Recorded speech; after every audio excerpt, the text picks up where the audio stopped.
This is Andy Purewal for Boxing Social, and I'm delighted to be joined by the magician, Anthony SIMS Jr.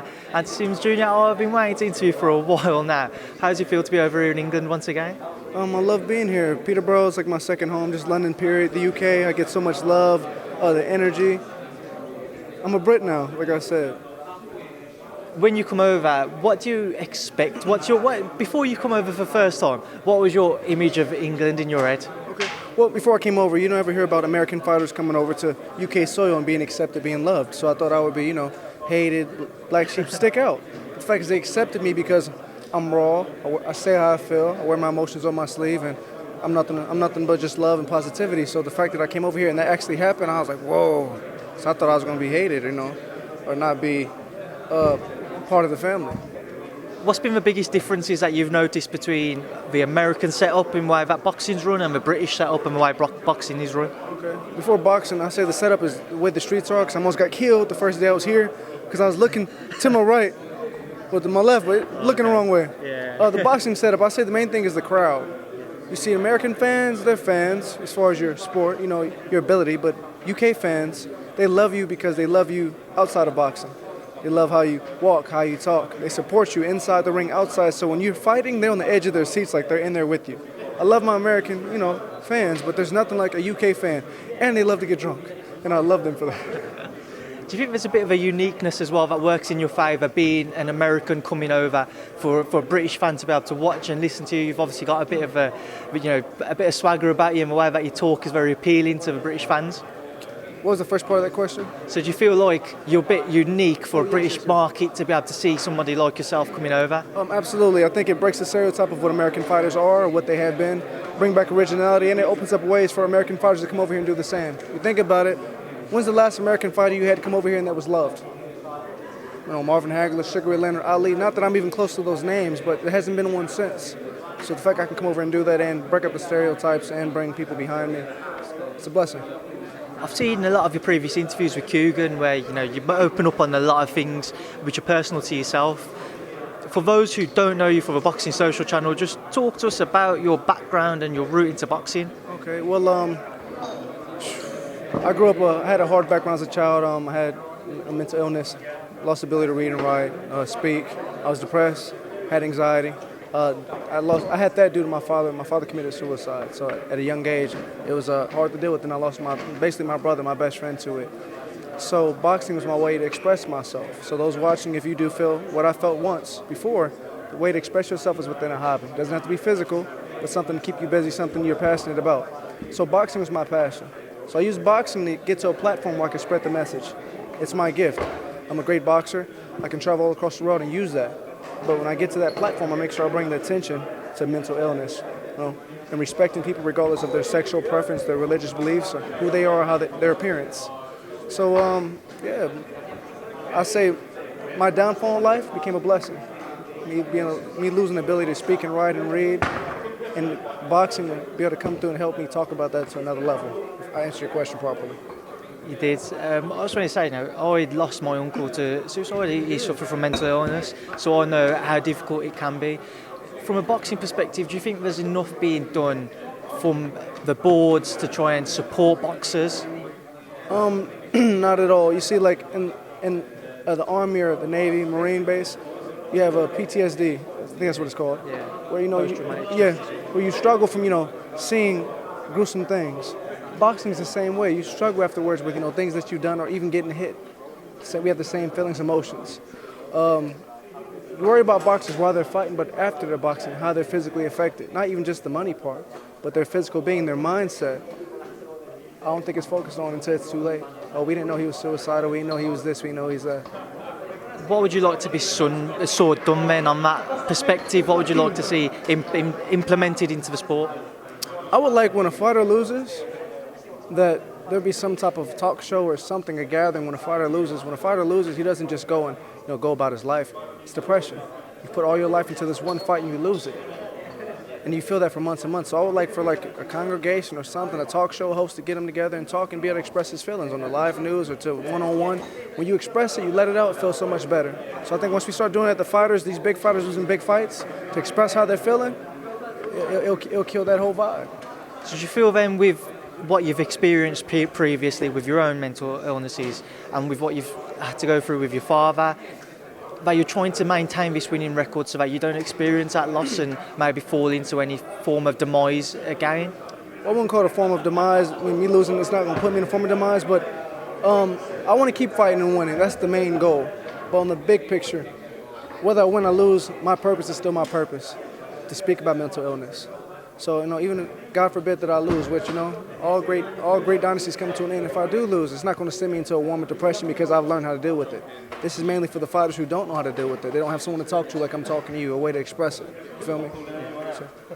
Well, let's talk about the fight and let's talk about Saturday night. Matteo Damian Veron. It's a tricky one, right? Yeah. What do you know about him? He's a journeyman.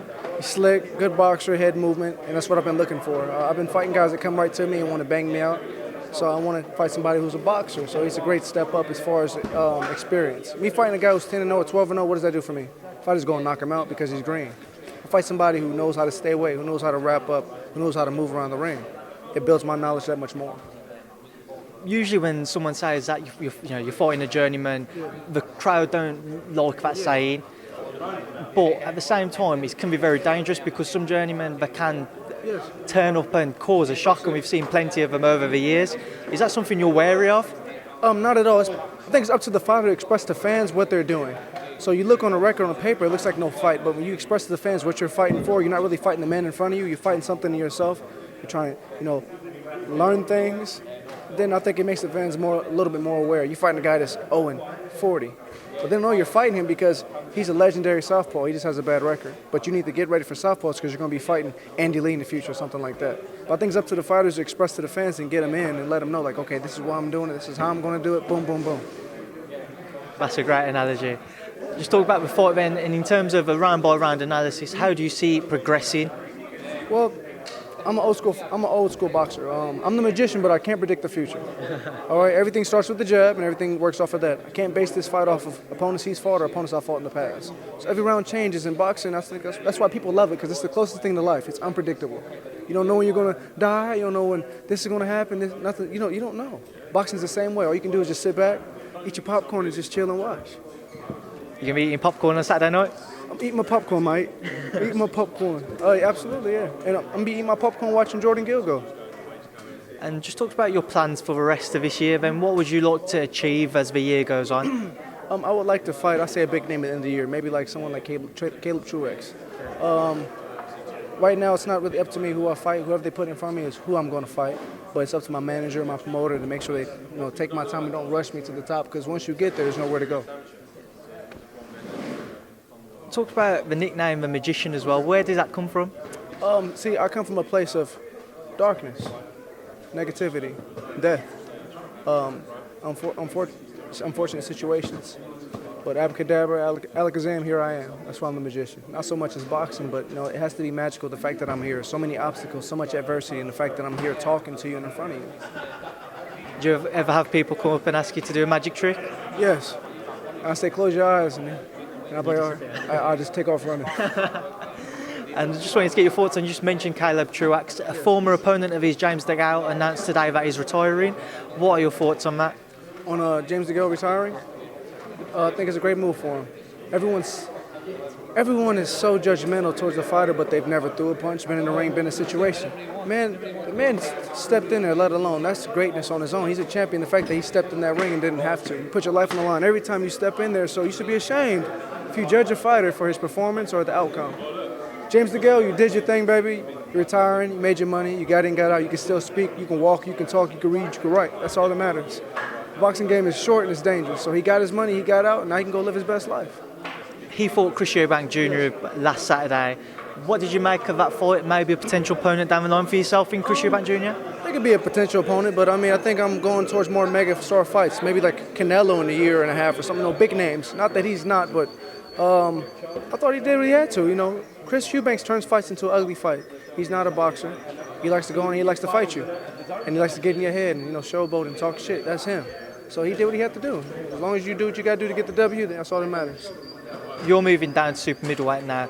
Callum Smith, you are super middleweight. Yeah, you are super middleweight. Callum Smith, What are your thoughts on him as a fighter, where he stands in the division? That'd be a mega fight, down the line. All around boxer, sharp, clean cut. People love him. That's what you want. Mega fights are built off him having a giant fan base, being loved, being sharp in and out the ring, and other fighters as well. So, as a fighter, I'm going to say, yeah, I'm going to beat him. I'm going to do this and do that. But all around, man, all it takes is one punch with two sharp guys. And the fact that he's a champion, I'm building my way up, so I'm not going to even put myself on that pedestal yet. I give him praise. He's at the top. He's number one. Who am I to say anything less or speak down upon him? He's sharp all around, man. Whenever the name Callum Smith comes up, people always bring up the fact that he's a very big super middleweight. He's big. How do you deal with his size in height and his build? Well, he has size and height, but I'm a natural light heavyweight, so I might possibly be the stronger fighter, the heavier fighter. It'd be just getting past his arms. He's a long fighter, and he can box. You don't want to be outside of his punches. But a lot of American fighters, once you get inside, you got to go to the work. You can't just stand there in front of them. So, yeah, when that test comes, then we'll cross that road. And just finally, just wanted to get your opinions on the heavyweight division. Last week we heard Tyson Fury announce his sign with ESPN and Top Rank, with Deontay Wilder with Showtime and PBC, and Anthony Joshua with Matchroom and DAZN and Sky Sports. Do you think the network politics will stop either of those three fighters facing each other in the future? I think the Eagles will. Fighters, we have one job: to prepare for a fight. The major fight and the fight that takes so long to happen is the fight that on paperwork. Too many Eagles. Everybody wants to walk away with 100%, but you have to break bread somewhere. You have somebody who has 2 or 3 managers and 2 promoters, and you're trying to co-promote 170, 30, 60, 40, 50, 50 is not going to happen. So it's basically going to be a bidding war, and so they say fuck it and give in. So I think that plays a major part. And I have a good promoter, Eddie Hearns, but Frank Warren and Top Rank and Bob Arum, it's going to be an ugly bidding war at the table. How have you found working with Eddie so far? He's a proper geezer. Essex geezer, fat brother. I like working with him. He's a man of his word, handshake, and we're grooving and moving. Old-fashioned, just like me. I'm short, clean cut, straight to the business. Eddie is too. He says it, he does it. Anthony Sims Jr., I appreciate your time. Thank you for speaking to Boxing Social. Proper geezers.